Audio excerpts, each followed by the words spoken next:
I was a losing trader for over 2 years. I used to lose $50 here, $100 there, and if I make $60, the next day I will lose $200. It just felt like I was in an extremely toxic cycle of losing money, and I just couldn't find a way out. Trading was extremely difficult for me. I realized that I need to find the reasons leading to my personal mistakes as a trader, or eventually I'll lose all of the money and give up. Out of desperation, that's why I really started to review my trades and my trading behavior. Instead of looking for profits or wins, I was finally facing the reality and looking at my losses and trying to understand why I was failing so much in trading. That's when I realized there are 4 deadly things I was doing that made me a consistently losing trader. Understanding these 4 reasons I was failing may seem really subtle and small to you watching this right now, but they changed everything for me more than 7 years ago and helped me get to where I am today. These 4 things are extremely simple to implement. You can literally take these tips today and start improving your trades tomorrow. But guess what? They are simple but not easy. So in this video, I want to share these 4 critical reasons you are failing in trading to help you overcome the struggles of consistently losing money. So I hope you're ready to face some of these harsh realities, because trust me, I'm not sugarcoating anything here. Then make sure to smash the like button, and now let's get started. Reason number 1, jumping from one strategy to another, also known as the shiny object syndrome. I realized that the first reason I wasn't successful in trading was because I did not have a single strategy I was focused on mastering. I read from my past journals that I was trying out 5 or 6 different strategies every other day. There's the short scalping I was trying to do each morning pre-market and at the market open. Also the high of the day breakout through pre-market highs, the breakdown shorts, the midday VWAP reclaim, and the swing trading I was trying to do all at the same time. And the list just goes on and on. So let's address this major pitfall that almost all new traders will suffer, the dreaded shiny object syndrome. I'm sure this mistake of mine probably wasn't that unique. You may have experienced something like this before, am I right? You know the drill. You feel the excitement of learning a new strategy from a brand new video or a new TikTok short, and then suddenly you're jumping ship from your current strategy. It's like chasing after shiny baits in a vast trading ocean. But let me share a powerful truth with you that I personally had to find out the hard way. Your trading success really hinges on how well you understand the price action required, the chart setup, and the execution of one single strategy. In my very first year of trading, I fell into the trap of abandoning one strategy simply because I had a red day trading it. So I thought, wow, I lost money trading this setup, so that must mean this isn't it. I must move on right away and find a better and winning strategy out there. You see, there's a few fatal flaws in this way of thinking. Number 1, I was looking for the perfect strategy that'll make money all the time. And that's simply false. There's no one strategy that'll offer you 100% win rate all the time in all market conditions. And more importantly, the second point here, this flawed thinking basically puts the blame or the responsibility on the strategy, when in fact, the fault is probably the traders, which is mine at the time. Since I was so new to this strategy I just learned, of course, it would take some time for me or you or any trader out there to test it out and get used to selecting the right stocks to trade, as well as executing this particular setup the right way. The irony here is that it is because new traders never grant themselves enough time to practice one strategy that the strategy inevitably fails the 1 or 2 times that they tried trading it. Remember traders, every strategy has its own nuances and learning curve. When you're jumping between strategies or setups, that's gonna prevent you from truly understanding the intricacies. Just imagine trying to learn a new language every week. You barely scratch the surface of any single one. The same applies to learning new strategies. So, how exactly can you overcome this shiny object syndrome? First of all, you should definitely just choose one strategy that resonates you at the time. Ideally, it's one that suits your risk tolerance and personality.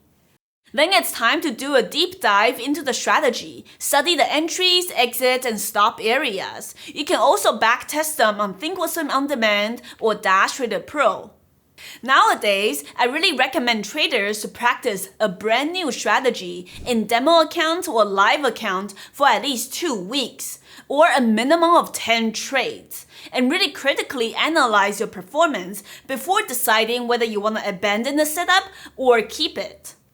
Yes, I understand. If you look around on my YouTube channel, you probably see me trade 5 to 6 different strategies. Yes, while that's true, I didn't develop all 6 different strategies all at once. These strategies took time for me to observe and grasp over the last 8 years. And a lot of times, mastering one strategy and trading it all the time will eventually lead me to developing the next one. My friend and a trading coach in my community, Oren, used to trade many different setups 5 years ago when I was trading with him. But nowadays, this dude trades only one setup and one setup only. And he's up $300,000 this week trading one ticker with one strategy. It's almost disgusting. And just because he's focusing on just one strategy, there will be weeks or even months where he takes no day trade because he doesn't see the setup. Remember traders, trading isn't about finding a magic formula or have as many strategies as possible. It's about mastering just one or a few strategies that works best for you. Reason number 2, selling winners too soon and holding on to losers for too long. Now, let's talk about a classic mistake that even seasoned traders can stumble upon. The temptation to sell your winners prematurely and cradle on to losing trades in the hopes of a miracle. A few years ago, I took a deep dive into my trading journals and looking at all of my execution charts I saved. That's when I realized that a lot of my winners are held for only about 30 minutes max, while I see that I hold on to my losing positions for quite a while longer, all the way from the first hour of the day to 2 or 3 p.m. This finding was extremely intriguing to me, so I kept on digging. That's when I realized the top 5 longest held losers wiped out 43% of my wins on the year. That's a staggering amount of profits. Picture this, you're in a poker game and you have a winning hand. Would you fold just before the big payoff? Probably not. Okay, I don't actually know how to play poker, but I think that's a valid example. And similarly, cutting a trade just as it starts to make gains or when you show any signs of greens isn't exactly strategic, it's very emotional. And on the flip side, holding on to a losing position with the hopes that it's gonna eventually turn green or bounce can eventually lead to some bigger losses than you had expected. And that's what we call bag holding in trading. And if you see my video talking about my most memorable loss on Snapchat, then you probably understand how painful bag holding was. I held on to that loser for like months. I think most traders usually only analyze their win rate and the risk reward. And don't get me wrong, those are definitely very important factors to review.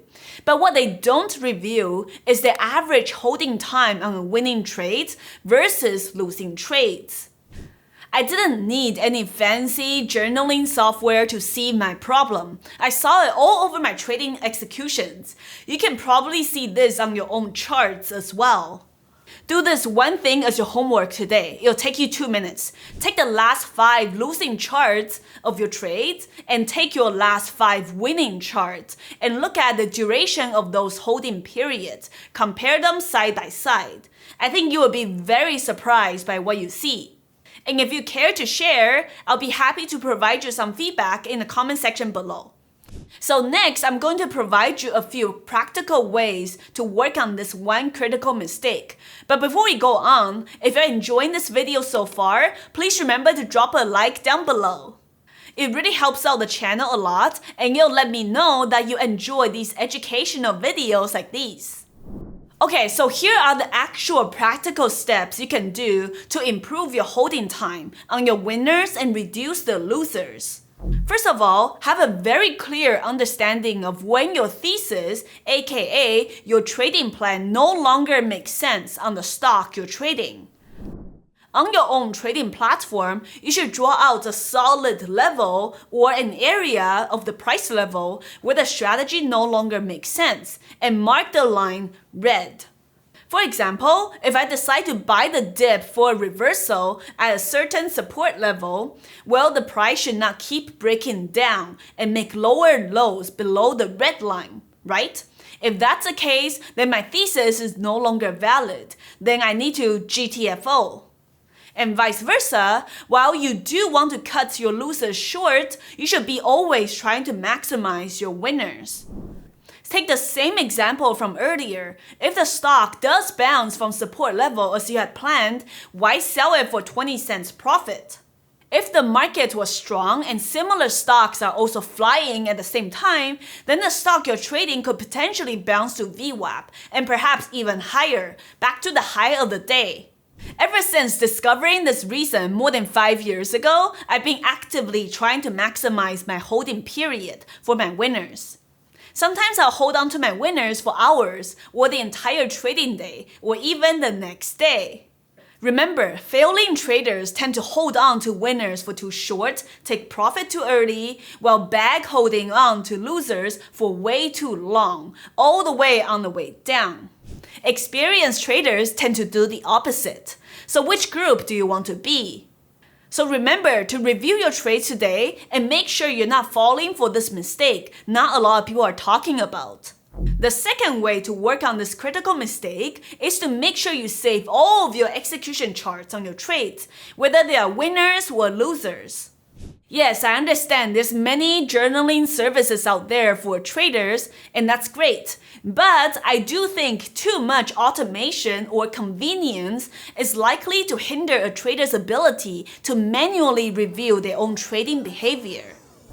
Reason number 3, not saving and reviewing your past trading executions.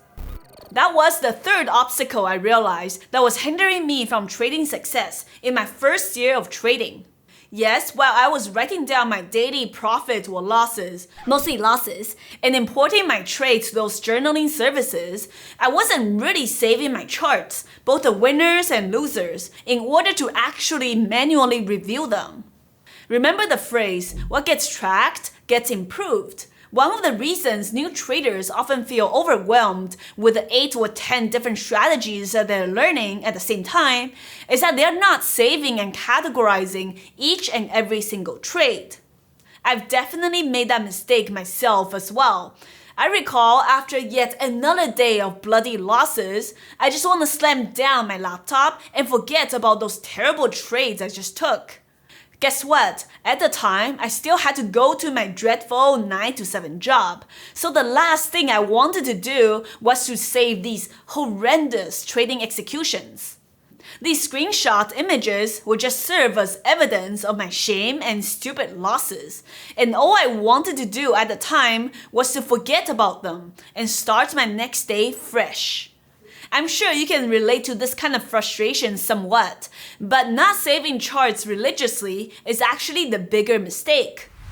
By screenshotting and categorizing each and every single trade you take, you're creating a definitive visual playbook for you as a trader.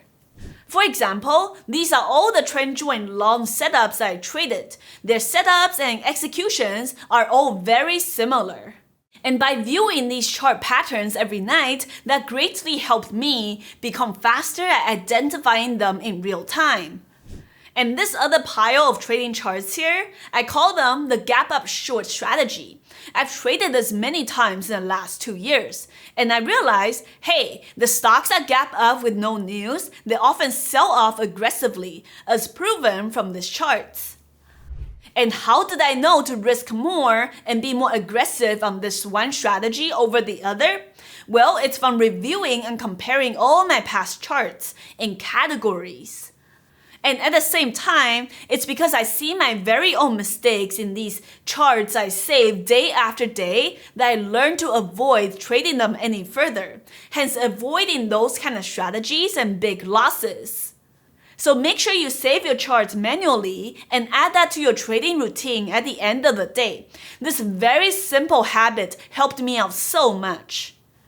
I recommend screenshotting your entire trade from pre-market or market open all the way to market close with very clear arrows defining your entries and exits and categorizing them in really clearly defined strategy folders.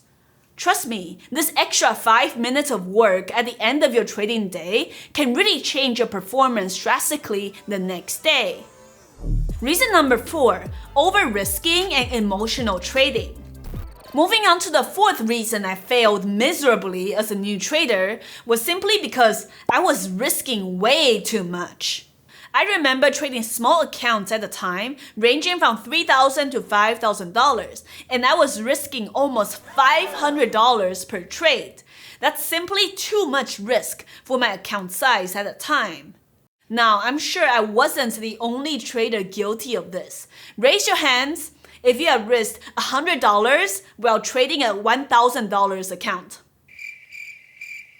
Placing such a disproportionate amount of capital in one single trade is going to intensify your emotional response. Fear and greed will start clouding your judgment, and that will lead to some impulsive trading decisions, such as chasing your entries, or even worse, averaging down to a loser's. I know I've done that many times before.